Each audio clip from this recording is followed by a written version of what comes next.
Dear student, कैसे हैं आप सब लोग?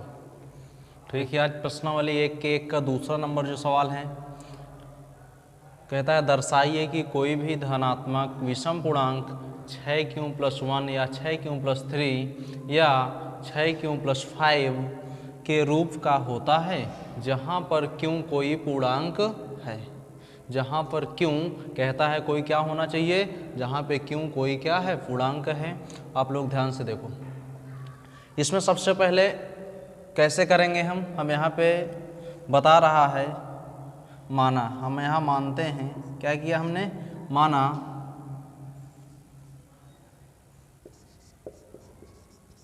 माना क्यों कोई पूर्णांक है।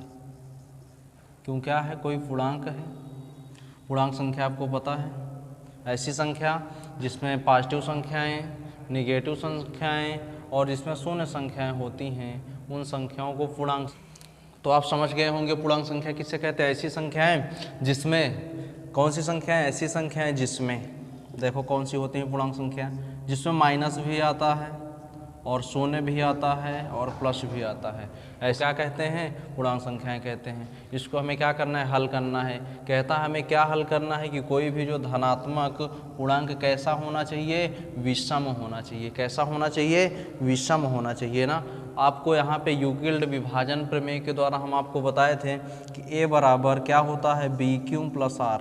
क्या होता है, a बराबर BQ+R। इसे क्या कहते हैं, यूक्लिड विभाजन प्रमेयिका। ठीक है। आपको ये बात पता होगा कि जहाँ a क्या होता है, a भाज्य होता है। a क्या होता है, भाज्य होता है। पीछे वाले वीडियो में भी हमने बताया है, a भाज्य होता है। b क्या होता है, b भाजक होता है। b क्या होता है, भाजक होता है। और क्यों क्या होता है, क्यों भागफल होता है। क्या होता है, भागफल होता है। प्लस जो r होता है वो रिमाइंडर होता है। रिमाइंडर का मतलब वो शेषफल होता है। क्या होता है, शेषफल होता है। a हमारा क्या हो गया, भाज्य, b हमारा हो गया भाजक और q हमारा हो गया भागफल और r हमारा क्या हो गया, शेषफल हो गया। समझ में आ रहा है ना। इसके बाद r हमारा शेषफल हो जाता है।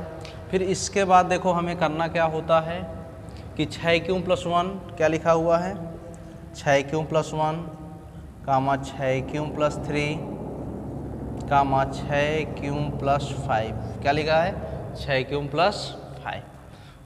तो हमें ये पता है कि जो यहाँ पे भाजक है, इन संख्याओं का जो भाजक है, क्या है, इन संख्याओं का जो भाजक है।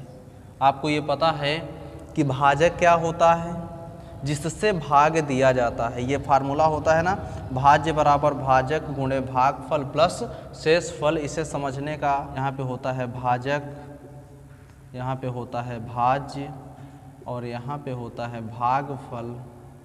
क्या होता है, भागफल और नीचे क्या होता है, शेषफल। अब आपको समझ में आ रहा होगा कि भाजक क्या होता है, जिससे हम भाग देते हैं, जिससे हम क्या करते हैं, भाग देते हैं। आप जब लगाते हैं, कौन सा नियम लगाते हैं, a बराबर BQ+R लगाते हैं, तो आपको ये पता चलता है कि जो यहाँ पे b है, b नंबर पे क्या लिखा हुआ है, 6 लिखा हुआ है। कैसे लिखा हुआ है, देखो a बराबर BQ+R होता है। आप इसके नीचे रखेंगे 6q+1। क्या रखेंगे यहाँ पे, 6q+1, फिर रखेंगे 6q+3 और फिर रखेंगे 6q+5। तो जो b आएगा, जो b आएगा वो क्या आएगा, 6 आएगा कि नहीं आएगा, 6 आएगा। तो हमारा जो 6 है वो क्या हो गया, भाजक हो गया।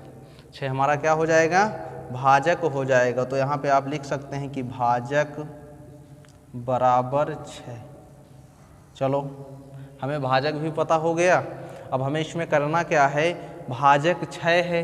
जब भाजक 6 होता है तो r का मान होता है, किसका मान होता है, जो मान इस r का होता है, जो शेषफल का होता है, वो क्या होता है, भाजक से हमेशा कम होता है। शेष हमें इसको करना कैसे है, अगला स्टेप हमें सबसे पहले करना ये है कि जो 0 है, इसका मतलब 6 से कम होगा। 6 से कम होगा तो या तो 0 हो सकता है या तो 1 हो सकता है, या तो 2 हो सकता है, 3 हो सकता है, 4 हो सकता है और 5 हो सकता है। 3 हो सकता है, 4 हो सकता है और 5 हो सकता है।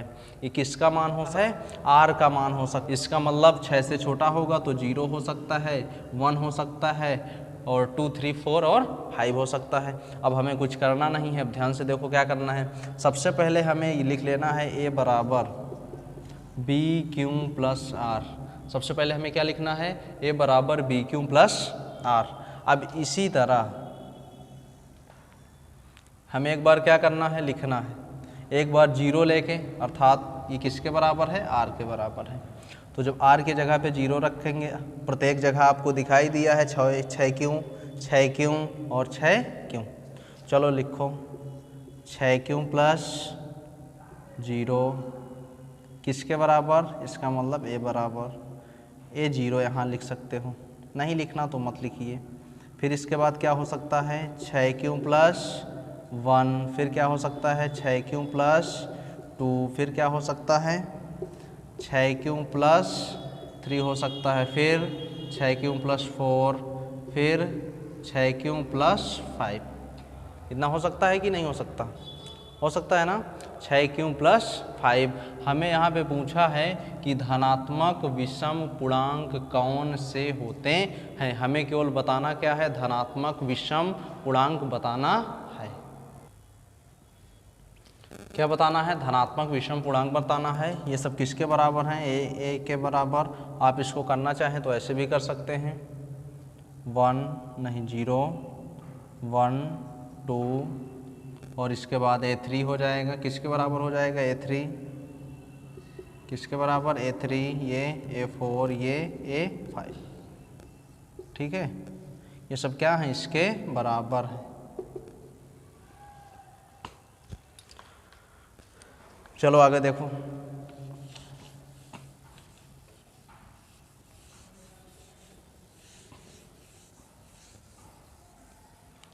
अब इसके आगे क्या कर सकते हैं आप? ये समझ में आ गया होगा। आ गया? कहाँ तक गया?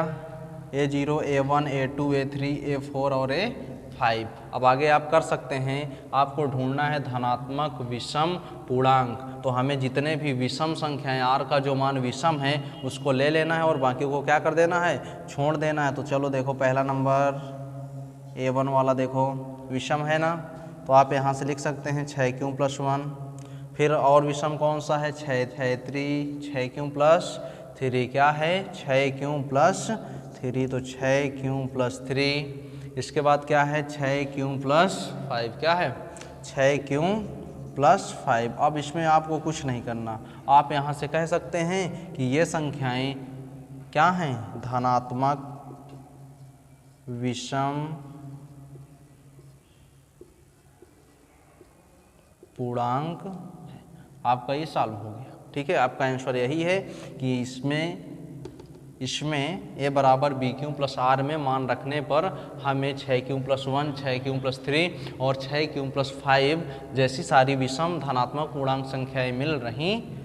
ठीक है, अगर ये वीडियो आपको अच्छा लगा हो तो वीडियो को लाइक तथा चैनल को सब्सक्राइब करना बिल्कुल ना भूलें।